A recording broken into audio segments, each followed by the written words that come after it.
This video is part of an 11-part series that'll be going up on my channel for the next month and a bit, during which I'm going to lay out the top 10 players at every position, culminating in my second top 100 NPB players video. If you're here from day one, welcome, and if you're joining me further down the line, the playlist for these videos will be in the description. Feel free to skip this bit if you've already seen one of these videos, because this part will be the same for every video. These players will be ranked using a similar system to the one I used in my first top 100 video like 2 years ago. First, you take a player's average wins above replacement per season, then multiply that by their 7-year peak WAR to give you a points score. A player will have had to play at least 5 years in NPB to qualify for this list, unless they are a DH, in which case it's 4. Why so low? Well, I wanted to include both foreign players and players that are currently playing in NPB. Unlike last time, however, I will not be penalizing domestic players who barely played in their first couple seasons in NPB, as it isn't really a player's fault if they were called up before they were ready. However, seasons at an end of a player's career in which they did not play much but still tried to hold on will count against their score. Why am I ranking them like this? Well, I dislike subjective rankings and wanted a way of making an objective ranking without just ranking players by wins above replacement, which anyone can do if they know where to look. Speaking of, all the data from 1936 to 2022 comes courtesy of NPBstats.com, and anything from 2023 and 2024 comes from Deltagraphs. Both sites use the Fangraphs WAR model. With that formality out of the way, let's jump into it. In Japan, there is no position that is more coveted and revered than the starting pitcher. They are the protagonists, the men who stand alone against the onslaught of hitters and single-handedly take them all on. Well, we know this isn't exactly true. You need your catcher and your defense behind you. That hasn't stopped that perception from permeating Japanese baseball culture. There's a reason why most of the protagonists of baseball manga and anime, dating back to the very birth of those mediums, have been starting pitchers. It's not just convenient for storytelling, even though it is. Naturally, the best pitchers in NPB history are pretty much universally revered figures and immortals of the Japanese game. These are the top 10 starting pitchers in NPB history. Born to a Japanese mother and an Iranian father in Osaka, Farid U. Darvish Sifat, better known as simply U. Darvish, was dominant on the mound from an early age. He was so good in junior high that no less than 50 high schools were vying for his services, but he would head north to Sendai and attend Tohoku High School, choosing them because they provided a looser atmosphere than most of the other baseball powerhouses. The school would make both spring and summer koshien 2 years in a row, immediately making Darvish top prospect. He would be taken by the Hokkaido Nippon Ham Fighters in the first round of the 2004 draft. Despite a rookie season marred by injuries and disciplinary issues, what followed was utter domination. The late 2000s are often considered to be the golden age of Fighters franchise history, and Darvish would help the club win a ring as a sophomore in 2006. He then helped them win 2 more pennants in 2007 and 2009, taking home PL MVP and the Sawamura Award in 2007. From 2007 onwards, his RA9 WAR never dropped below 8, and his F WAR never dropped below 5. Darvish's final 2 years in Hokkaido were marked by utter domination, with a 59 FIP- in 2010 and a 48 FIP- in 2011. Did he win the Sawamura in either year? No, because the committee is staffed by old men who didn't think he won enough games. Following a 2011 where he put up an RA9 WAR and an F WAR over 9, Darvish asked to be posted. The Texas Rangers would win the bidding war and paid the Fighters $51 million for Darvish's services, and he's been in MLB ever since. Despite not playing for them in over a decade, Darvish remains close to the Fighters organization, and there are some rumblings that once his MLB career is done, he will return to Hokkaido to try and become the first player to win 100 games in both MLB and NPB. Born Akira Bessho on the island of Awaji in Hyogo Prefecture, Takehiko Bessho would be a fighter from an early age. The baseball program at Takikawa High School was noticeably brutal, intending to weed out players the manager considered to be weak. Of the 150 freshmen who signed up to try out, only Bessho and 3 others passed. As a high schooler, Bessho started to care a lot about spin rate a solid 80 years before spin rate became a thing, and would use it to cook up a devastating slider, as well as invent the precursor to the gyro ball. He pitched on a broken elbow in spring koshien in 1941, because he was the only good pitcher on his team. That earned him the nickname the Flower of the Senbatsu. He would originally attend Nihon University, but would drop out. He originally wanted to sign for the Giants, but would instead be poached by the Nankai Baseball Club, who'd gotten his family to sign in his stead. Long story. He would throw the first no-hitter in club history in 1943, and there wouldn't be another official one until Kodai Senga threw one in 2019. Bessho would eventually get his wish and be traded to the Giants in 1949. Despite winning 2 titles with the now Nankai Hawks, Bessho felt disrespected by the club for not respecting his interests. This is despite the club saving his life in World War II, as he wanted to fly so badly he almost became a kamikaze pilot, and recommending him to win the first ever Sawamura Award in 1947. Changing his name to Takehiko, in Tokyo, Bessho joined what was possibly the greatest pitching rotation ever assembled, and went on to dominate with the Giants throughout the 1950s, winning 4 Japan Series titles and another Sawamura Award in 1955. In 1959, he became the second pitcher in NPB to win 300 games, and he'd finish his career with 310. He'd be elected to the Japanese Baseball Hall of Fame in 1979. It's safe to say that Yutaka Enatsu didn't have the easiest upbringing. Born in post-war Osaka, he was the third of his mother's 3 children, all from different fathers, all of whom had bolted after getting his mother pregnant. All he knew is that his father's family name was Enatsu. He would grow up living with his uncles in Amagasaki, and it was there that he discovered his love for sports, particularly baseball and shot put. After nearly dropping out of school, he instead enrolled at Osaka Gakuen University High School, where he was actually allowed to play baseball. There, he started as an ace, going toe-to-toe with a few other Hall of Famers and becoming a top prospect despite not making Koshin. The Giants, Flyers, Braves, and Tigers would all select him in the 1966 NPB draft, and the Tigers would win the lottery. Enatsu was immediately their ace, winning 6 consecutive strikeout titles from his rookie season in 1967 onwards. As a sophomore in 1968, he became the last pitcher in all of baseball to strike out 400 batters in a season, finishing with 401. He's the only one to have achieved the feat in the 20th century. In 1973, he'd become the only pitcher in NPB history to record an extra inning no-hitter. A no-hitter that he walked off. For 6 consecutive seasons from 1968 to 1973, he was the best pitcher in NPB. No one else has led NPB in F4 more than 4 times. But by 1975, his health issues were really getting to him. His refusal to become the Tigers' closer would see him get traded to the lowly Nankai Hawks in 1976. Enatsu chafed, but eventually begrudgingly accepted the trade. He'd only be with the Hawks for 2 years before forcing himself off the club and onto the Hiroshima Carp. There, he won 2 rings as well as a Central League MVP. Then he won Pacific League MVP after a trade to the Fighters, becoming the first player to win MVP in both of NPB's leagues. At the end of his career, Enatsu would be the testbed for Don Nomura to see if his retirement loophole worked. Enatsu would try out for the Milwaukee Brewers, but would only be offered a minor league deal, so he decided to retire for good. Enatsu isn't in the Japanese Baseball Hall of Fame because of character issues. While he was never suspended, he was friends with known Yakuza during the Black Mist scandal, and that got him a warning, and he did do 2 years in prison for drug possession in the 90s. While it hasn't stopped the Tigers, the Carp, and the Meikukai from honoring him, it does mean he probably won't get into the Hall. Born in Russia during the Civil War, Viktor Konstantinovich Starokhin, better known as Viktor Starffin, spent the majority of his early life on the run, first across the Siberian plain, then to Manchuria, before finally settling in Hokkaido in the late 1920s. Baseball was Victor's way of connecting with his community. His family initially planned on moving to Hyogo so he could attend high school there, but other schools protested his enrollment, so he attended the local Asahikawa High. There, he was one of the best pitchers on Hokkaido, and was all set to commit to Waseda University. But Yomiuri Giants owner Matsutaro Shiriki would use his father's imprisonment for manslaughter to threaten his family with deportation as a way to get him to sign. Given his father's ties to the White Army and the provisional government, this was effectively a death threat, so Starffin signed.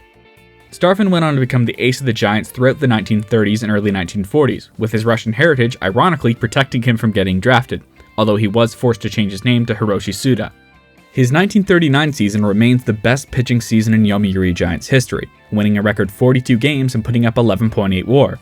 He'd follow that up with a sub-1 ERA in 1940. Starffin would be sent to a concentration camp in 1944, and the Giants would refuse to re-sign him after he was released, so he joined the Pacific Baseball Club before eventually becoming the ace of the Daiei Stars in the late 1940s and early 1950s. He'd spend the final 2 years of his career with the lowly expansion Takahashi Unions, and despite still being a decent pitcher, he would be forced into retirement in 1955, as their manager felt he was undermining him. That same year, Starffin became the first NPB player to reach 300 wins. Tragically, Starffin could never adjust to life after baseball, and he would pass away in a car accident in 1957, with many suspecting that he'd taken his own life. He would be inducted into the Japanese Baseball Hall of Fame in 1960, and the stadium in his hometown of Asahikawa bears his name. The son of a Tokyo Chinese restaurant owner who came from a prominent Gifu family, Shigeru Sugishita's first introduction to baseball was sitting with his bedridden father and listening to the Tokyo Big Six baseball games on the radio as a toddler. As soon as he could walk, his father asked his mother to take him to Meiji University games at Jingu Stadium, where he further became enthralled. His father passed away when he was only 10, and to honor him, Sugishita became determined to attend Meiji University. While he would eventually do that, the war would get in the way. Still, Sugishita persisted, playing for Takehiko Commercial High School in 1943's Phantom Koshin. He would be called up to the army in 1944, but was deemed unfit to fight by his commander, so he spent the war puttering around a Shanghai warehouse. While the army's grenade-throwing competitions famously ended the careers of a number of pitchers, it was actually the start of Sugishita's career, as he'd mainly been a first baseman due to his weak arm. In a roundabout way, those competitions taught him how to pitch. After the war, he went to work for Isuzu before finally being accepted to Meiji University. There, he starred as the face and the ace of the school throughout the late 1940s, living up to his dad's wishes. This would get him signed by the Chunichi Dragons in 1949. By 1950, Sugishita was the ace of the club, and this was largely thanks to his trademark pitch, the forkball.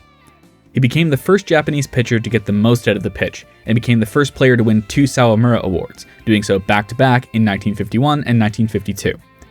Then, in 1954, he put up a pitching triple crown, won MVP, his 3rd Sawamura Award, and led the Dragons to their first Japan Series title. But the workload took its toll. While he was still an excellent pitcher after that 1954 season, he steadily slowed down and pitched less and less innings before retiring after 1958. He would make a brief and successful comeback with the Daimai Orions in 1961, but it wasn't enough to convince him to keep playing, and he'd retire for good. He would be inducted into the Japanese Baseball Hall of Fame in 1985. As stated before, the title of Mr. Tigers is not one that is bestowed lightly, so it won't surprise you that the second one is one of the greatest pitchers of all time. Born in Kobe and raised in Amagasaki, Minoru Murayama spent his childhood playing second base, but when he enrolled at Amagasaki Industrial High School, that changed. His coach, the first permanent one in the school's history, forced him to switch to pitching, commenting, "A kid with shoulders like yours would be wasted anywhere else." Murayama agreed, and helped transform his school from minnows to regular late-round threats in the Hyogo tournament, but they could never win it and make Koshin. He originally wanted to attend Rikyo University, but they wouldn't offer him a scholarship, claiming he was too short, so he stayed local and attended Kansai University, and utterly dominated the Kansai Six. Naturally, the Osaka Tigers soon snapped him up. They already had a Hall of Fame ace, who we'll get to later, so they expected Murayama would slot in behind him for a couple years. They were wrong. Murayama had the greatest rookie season by an NPB pitcher ever, with a 1.19 ERA, a FIP minus of 63, and 8.5 FWAR. Baseball Reference would have credited him with 12.2. Did he win Rookie of the Year? Of course not, but he did win the Sawamura, and it was clear that the Tigers had a new ace. When the Tigers won their first pennant in 1962, Murayama sported a 1.20 ERA and won MVP. Injuries would see him slip back in the next couple of years, but in 1965 he would return to form, putting up back-to-back 7-WAR campaigns with sub-2 ERAs while battling a wrist injury. That netted him 2 more Sawamura Awards. With Yutaka Enatsu joining the club, most expected him to step back. And he did. But not before putting up a 0.98 ERA in 1970, becoming the only player in the NPB era to put up an ERA under 1. That would be his last hurrah. Murayama retired after the 1972 season. He would be elected to the Japanese Baseball Hall of Fame in 1993. It seems impossible to believe that a player of his caliber can be considered underrated, but with the lack of discussion that surrounds him compared to his peers, I think it's safe to call Masaaki Koyama the most underrated pitching legend in the history of baseball.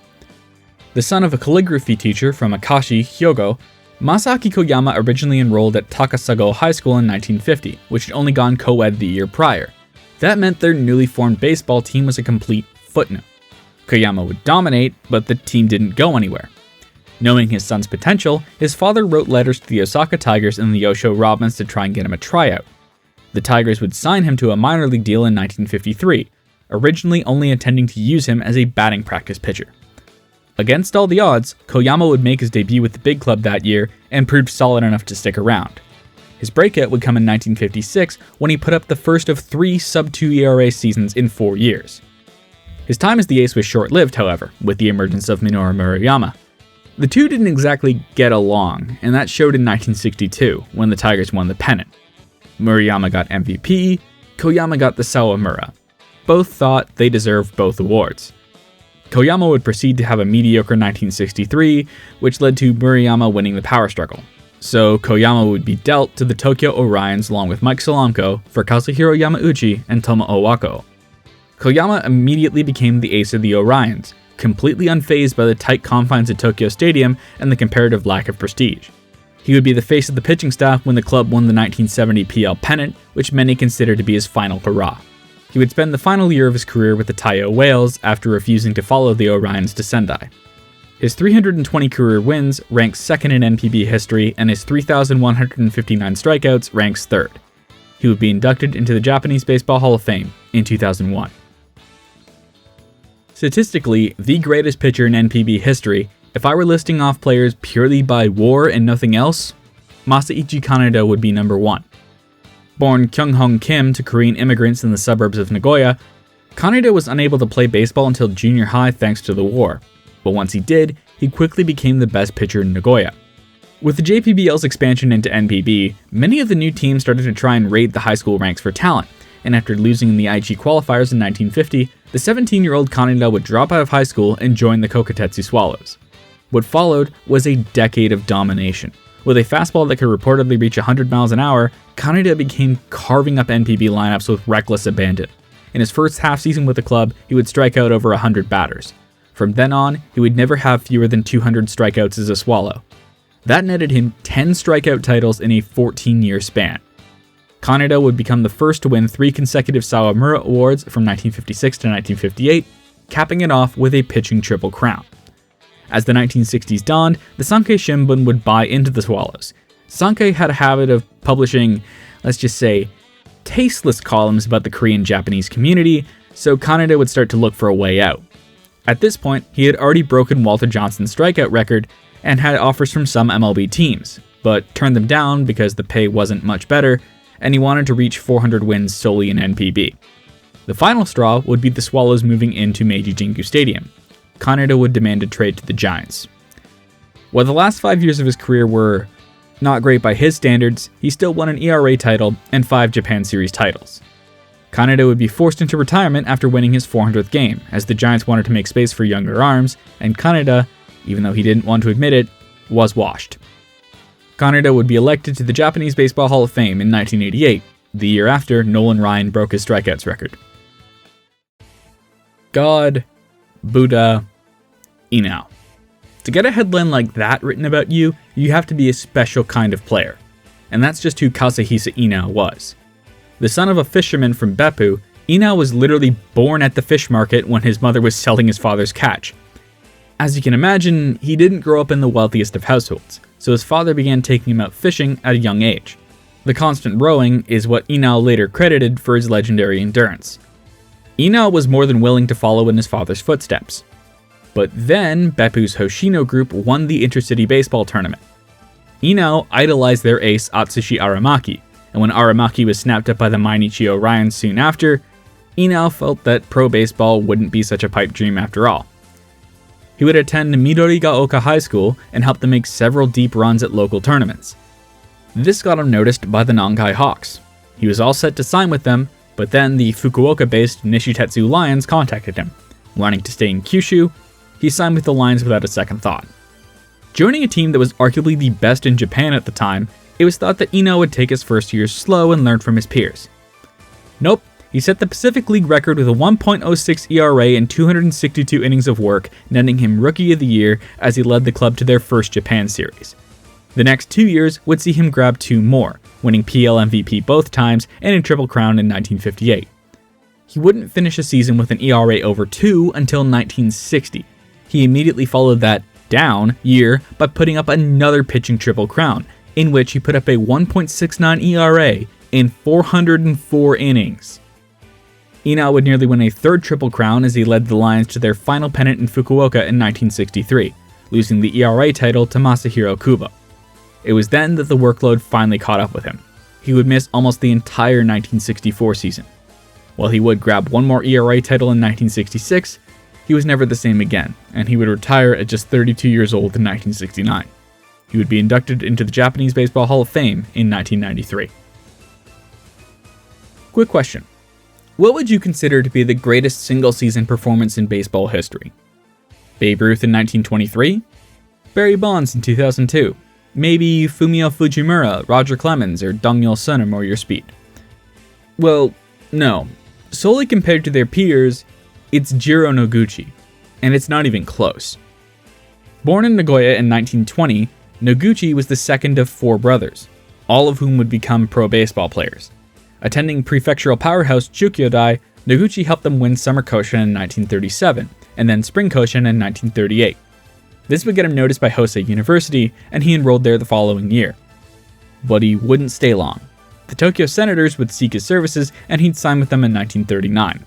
Thanks to the club's financial struggles, the 20-year-old was immediately the ace of the staff, pitching 459 innings, while also being a starting caliber bat. Yes, his hitting was good enough that he was basically a two-way player. In his rookie season, he would put up 12.1 WAR combined, and it was only up from there. In 1940, Noguchi would put up a 0.93 ERA and a 105 WRC plus at the plate, and a grand total of 16.1 WAR. But that would not be his magnum opus. That would be 1942. A 1.19 ERA in 527.1 innings of work with a FIP minus of 58. Despite having a K/9 of just 4.5, the man won the strikeout title pretty much from the sheer number of innings he pitched alone. While he wasn't that great of a hitter that year, he did still put up positive value.